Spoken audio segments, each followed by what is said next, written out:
Hello बच्चों, आज हमारा क्लास 7 का गृह शिल्प है। लेसन 7। लेसन का नाम है सिलाई कला। तो आइए हम अपना चैप्टर पढ़ना स्टार्ट करते हैं।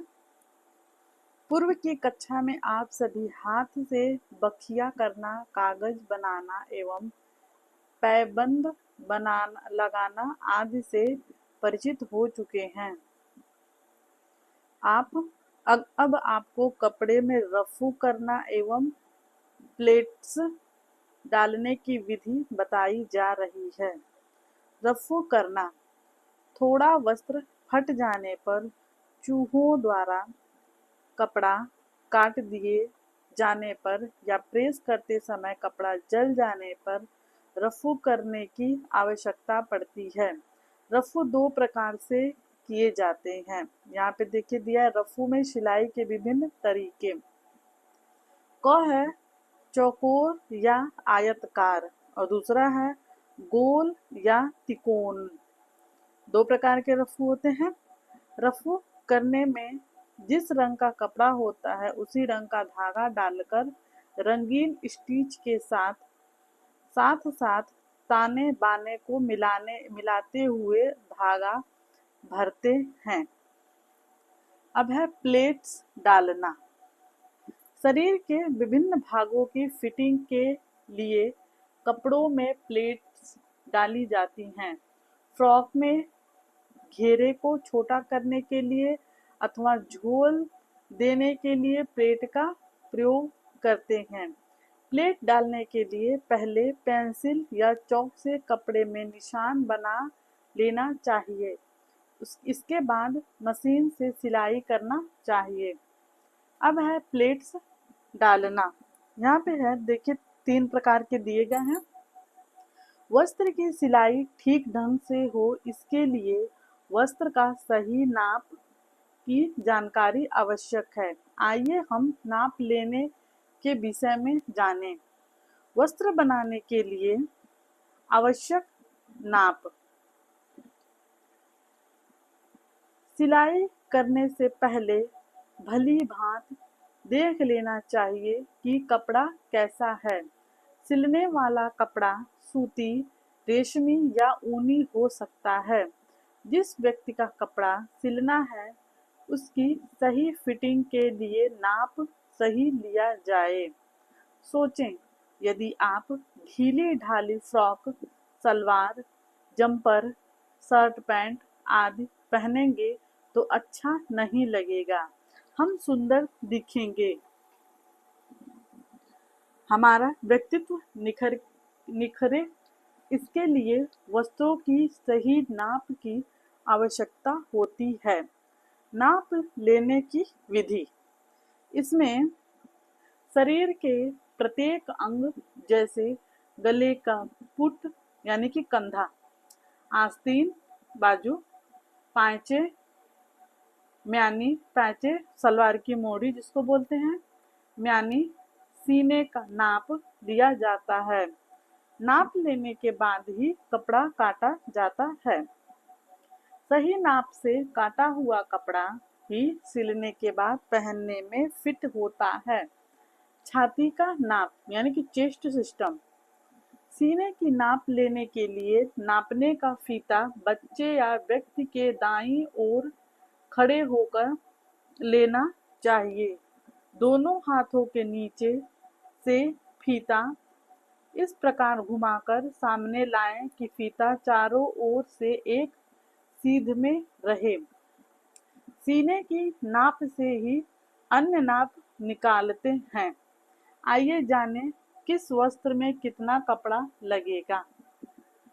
कपड़ों की सिलाई करने से पहले हमें यह जानना जरूरी है कि जिस व्यक्ति का जो भी कपड़ा सिलना है उसमें कितने मीटर कपड़े की आवश्यकता होती है। इसके लिए सिले जाने वाले कपड़े की नाप लेकर उसे नोट करें। नाप नोट करके उस वस्त्र को कपड़े का अनुमान लगा सकते हैं। जैसे 14 वर्ष की बालिका का पेटीकोट बनाने के लिए इस प्रकार नाप लें। लंबाई 80 सेमी, कमर 55 सेमी और शीट 62 सेमी।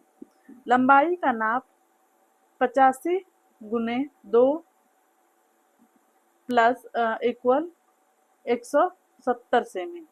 अब आप जान गए होंगे कि लंबाई की जितनी नाप होगी उसका ठीक दुगुना कपड़ा लगेगा। वस्त्रों को काटना एवं सिलना। वस्त्र पहनने वाला शरीर के अनुरूप चुस्त दुरुस्त दिखे, ऐसा तभी संभव होगा जब वस्त्रों की कटाई एवं सिलाई सही तरह से की गई हो। यदि वस्त्र की कटिंग ठीक है और सिलाई सही नहीं की गई है तो कपड़ा अच्छा नहीं दिखेगा। सिलाई उत्तम है और कटिंग सही नहीं है तो भी वस्त्र सुंदर नहीं लगेगा। आप अपनी शिक्षिका की सहायता से पायजामा बनाइए। आप जिसकी नाप नीचे दी गई है। पैजामा कपड़े का अर्ज 90 सेमी। नाप लंबाई 74 सेमी, सीट 60 सेमी, मोहरी 30 सेमी, 1 से 2 पूरी लंबाई, नेफा 5 सेमी प्लस मोहरी। मोहरी के लिए 4 सेमी 83 सेमी, 1 से 5 सीट का, 1 से 2 30 सेमी, 5 से 0 1, 1 से 2 सेमी, 2 से 0 1 से 5, 1 से 5, 13 से 3 सीट का, 13 1 से 3 प्लस 6 सेमी, नेफा 26 सेमी, 11 से 4 और 13 से 3, 3 से 4, 4 से 1, 4 से 1 से 5, 2 से 3 मोहरी का, 1 से 2 15 सेमी, 7 से 9 और 3 से 7 का, 1 से 2 4 से 28 सेमी और 9 से 10, 2 से 6, 5 से 11 नेफे की चौड़ाई 5 सेमी, 11 से 12 2 सेमी, 6 से 10, 10 से 4, 4 से 12 चित्रानुसार निशान लगाएं और काटें। पजामा काटने की विधि। बेबी फ्रॉक छोटी बॉडी वाला। नाप 40 लंबाई 40 सेमी, सीना चेस्ट 50 सेमी, तीरा 25 सेमी, बॉडी की लंबाई 10 सेमी, आस्तीन की लंबाई 12 सेमी, घेर की चौड़ाई 40 सेमी, 1 से 0 बॉडी की लंबाई 10 सेमी, 1 से 2 तीरा का, 1 से 2 12.5 सेमी, 6 से 0 से 6 सीने का, 1 से 12 4.5 सेमी, 0 से 4 सीने का और 1 से 24 2 सेमी। अब है 2 से 3 सीधी रेखा, 6 से 4, 6 से 5 शेप दीजिए। 2 से 7 2 सेमी, 6 से 7 को मिला दें। 1 से 8 घेर का, 1 से 2 25 सेमी, 1 से 10 पूरी लंबाई, बॉडी की लंबाई 30 सेमी, 8 से 9 1 से 10, 9 से 10 1 से 8, 8 से 11 और 8 से 12 सीने का, 1 से 2 1 से 12 सेमी, 4 सेमी, 11 से 12 गोलाई में शेप दें। बेबी फ्रॉक कटने की विधि। कपड़े की आवश्यकता मात्रा का अनुमान लगाना। छोटे अर्ज के कपड़े की मात्रा जानने के लिए घेरे की लंबाई में मोड़ के लिए 8 सेमी जोड़िए। इस प्रकार कपड़े की आवश्यकता मात्रा घेरे की 2 लंबाई प्लस घेरे के लिए 2 मोड़ प्लस चोली की लंबाई प्लस आस्तीन की लंबाई तथा आस्तीन की मोहरी का मोड़। यदि कपड़े का अर्ज 90 सेमी है और घेरे की चौड़ाई 46 है तो अर्ज में घेर बन जाएगा। अतः घेर की लंबाई एक लंबाई की ही चाहिए। यदि फ्रॉक में झालर लगाना है तो और अधिक कपड़े की आवश्यकता होगी। घर में वस्त्रों की सिलाई से लाभ। घर में सिलाई करने से कई लाभ होते हैं जो निम्नलिखित हैं। पारिवारिक लाभ। धन की बचत, समय की बचत, रुचि के अनुसार वस्त्रों का निर्माण, उत्तम सिलाई एवं धागों का प्रयोग। व्यवसायिक लाभ। कार्य में दक्षता, कार्य की उत्तमता एवं गुणवत्ता में वृद्धि, आंतरिक बचत, कपड़ों की बचत, बचे कपड़ों का पुनः प्रयोग, पुराने कपड़ों का पुनः प्रयोग, फटे कपड़ों की मरम्मत। तो हमारा ये लेसन यहाँ पे समाप्त हुआ।